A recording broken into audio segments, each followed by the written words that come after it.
Como parar o relógio do juízo final?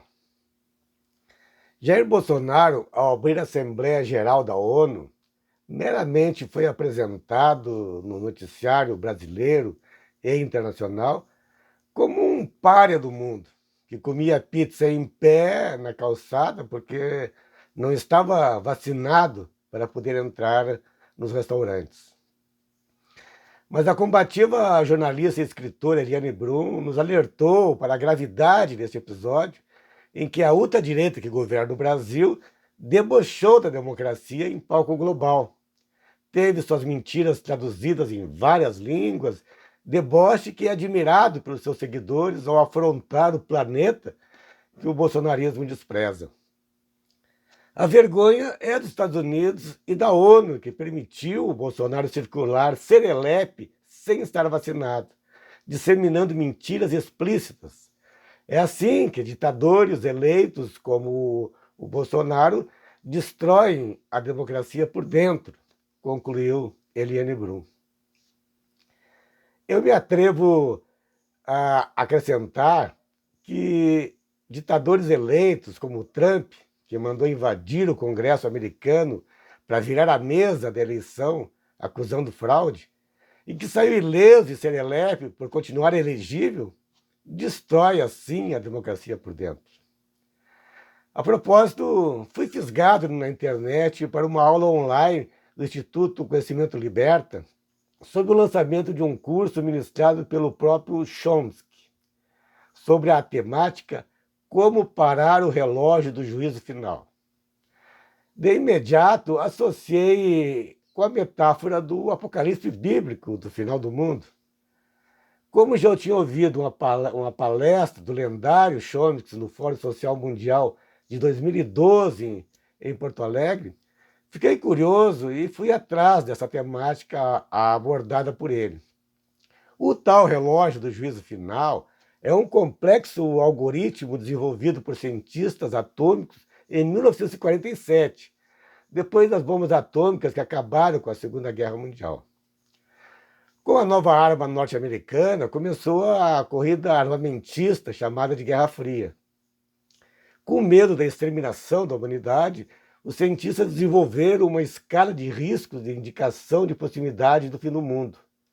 Um relógio com escala de 0 a 20 minutos, sendo que o ponteiro, na ocasião, estava a 7 minutos da meia-noite do início do juízo final.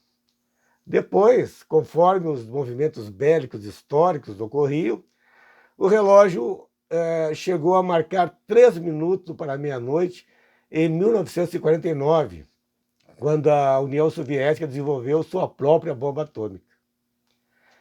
Em 1953, no auge da Guerra Fria, o relógio teve uma marca alarmante de 2 minutos para a meia-noite do juízo final.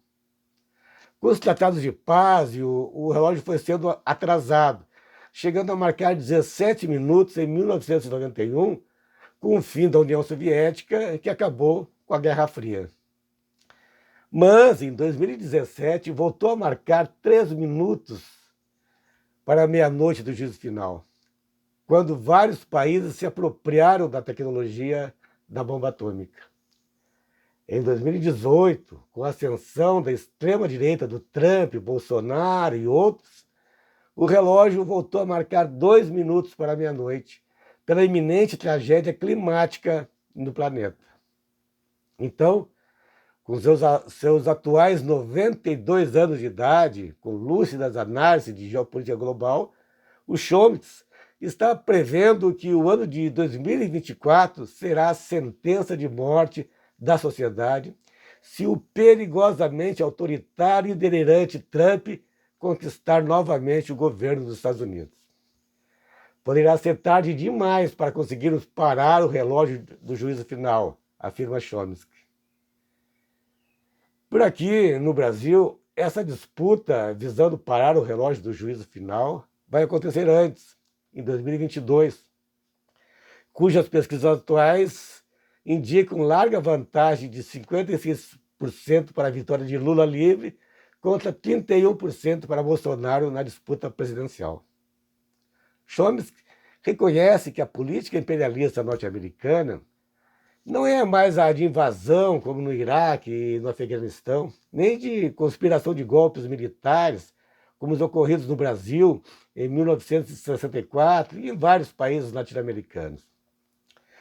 A estratégia de dominação imperialista agora é pela tática do lawfare, termo que se refere a uma forma de guerra na qual o direito e o sistema de justiça é usado como arma. Basicamente, seria o emprego de manobras jurídico-legais como substituto da Força Armada, visando alcançar determinados objetivos de política interna e externa. A Lava Jato foi uma armação de lawfare orientada pelos americanos para derrubar a hegemonia dos governos de esquerda no Brasil e devolver o poder aos seus aliados neoliberais que rezam pela cartilha do império. A Lava Jato foi a mobilizadora midiática para o golpe parlamentar na presidenta Dilma, sem crime nenhum de responsabilidade, caçada do cargo por pedaladas fiscais. E ninguém entendeu até hoje que coisa tão grave é essa. Mas a Lava Jato foi desmoralizada por essa prática criminosa de uso ilegal da lei, por prática de lawfare. O STF reconheceu a suspeição do então juiz Sérgio Moro por ter atuado de forma tendenciosa, sem a devida imparcialidade, e suas sentenças, condenando o ex-presidente Lula, foram todas anuladas. Assim, ficou o Lula livre de mais de 19 processos considerados ilegais que o levaram a ficar 580 dias na prisão e o impediram de disputar as eleições vencidas pelo Bolsonaro em 2018 como uma faqueada, uma facada fake no povo. Bem que já se dizia em 2018 que eleição sem Lula era fraude. E foi. Agora que 56%, a maioria do povo brasileiro já apoia o impeachment desse presidente fake, é hora de preparar a revanche em 2022 do combate que não houve, o confronto das forças democráticas contra a extrema-direita fascista. Chomsky esclarece que são 3 as causas para o seu pessimismo. Primeiro, o aquecimento global. Segundo, a guerra nuclear entre Estados Unidos, China e Rússia. E terceiro, a desinformação propagada pela internet, que representa o bloqueio do discurso racional capaz de lidar com as 2 primeiras causas, dentro do espaço de tempo curto que temos disponível. Chomsky declara que, para os republicanos do Trump, não existe nenhuma racionalidade. Eles acreditam que a eleição foi roubada e que o aquecimento global não é sério. Atualmente, o relógio do juízo final aponta apenas 100 segundos para a meia-noite, menos de 2 minutos. Com tristeza, Chomsky constata que o governo democrata Biden dos Estados Unidos está expandindo ainda mais os confrontos do Trump. Chomsky considera que a globalização funciona muito bem para os países imperialistas que exploram os países da periferia com discurso de liberdade. Considera também que o neoliberalismo e o fascismo são 2 lados da mesma moeda. Trata de retirar direitos trabalhistas e de despolitizar a classe trabalhadora, acabando com seus sindicatos para inviabilizar mobilizações de luta por seus direitos. Desconstrói a racionalidade, reduzindo tudo a fake news, memes e mimimi. Cá entre nós, sabemos que o neoliberalismo do ministro da Economia, Paulo Guedes, prega o individualismo, de forma que as pessoas sejam mais suscetíveis às irracionalidades e manipulações do fascismo, com sua liberdade de passar a boiada suicida por cima de tudo e de todos. A destruição da Amazônia é um projeto de genocídio programado para os indígenas de todo o continente e um projeto de suicídio coletivo dos brasileiros, acelerando o relógio do juízo final. É com um discurso de liberdade individual, que vai desde não se vacinar, nem usar máscara, que o bolsonarismo entrega as riquezas nacionais, como o pré-sal, para enriquecerem os cofres estrangeiros e submetem a Petrobras a gerar lucros e dividendos às custas do aumento da miséria do povo brasileiro, com as altas dos preços dos combustíveis e do gás de cozinha. Enquanto isso, os salários são mantidos congelados por vários anos, diante de uma inflação galopante e alta taxa de desemprego. É com o discurso de liberdade neoliberal que o governador gaúcho e o prefeito da capital querem privatizar o saneamento básico, especialmente a água, que é um bem essencial à vida e que não pode ser fonte de lucros empresariais. A Corsã, o DEMAI e a Carris são patrimônios do povo. É sob o discurso de liberdade que o bolsonarismo quer acabar com o serviço público e entregar a saúde e a educação pública para a iniciativa privada explorar a população brasileira, com a concepção retrógrada de que a universidade deve ser para poucos. Atualmente, com o avanço gradual da vacinação, ainda com percalços e paralisações por falta de doses e incompetências deste desgoverno, cujas práticas de corrupção intrínsecas estão sendo desveladas pela CPI da Covid, estamos finalmente com cerca de 40% da população com vacinação completa e 70% com a primeira dose da vacina. Os jovens também já estão sendo vacinados e a dose de reforço, a terceira dose da vacina, já está sendo aplicada nos idosos a partir de 70 anos, uma vez que a estimativa de validade de 6 meses de imunidade das vacinas está vencendo.